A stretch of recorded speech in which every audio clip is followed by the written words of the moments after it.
আমার কবিতার নাম আমি সেই নারী। আমি সেই নারী, আলতা পায়ে যখন এ বাড়িতে নববেশে এলাম, তখন আমি বধূ। শয়নকক্ষে আমরা দুজন সহধর্মিণী। নতুন পরিচয়, সন্তানের মা হলাম যখন, জননী আমি। রান্নাঘরে কাজে লিপ্ত আমি রাঁধুনি রূপে। ধোয়া মোছা ঝি বা কাজের বউ।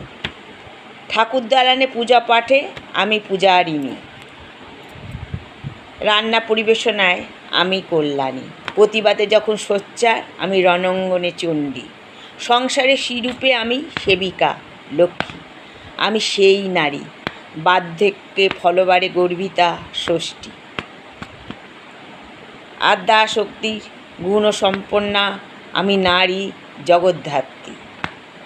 আমি সেই নারী, চিতার আগুনে প্রজ্বলিত না হওয়া পর্যন্ত আমার পবিত্রতা নিয়ে প্রশ্ন থাকে কারো কারো মনে। আমি সেই নারী। নমস্কার।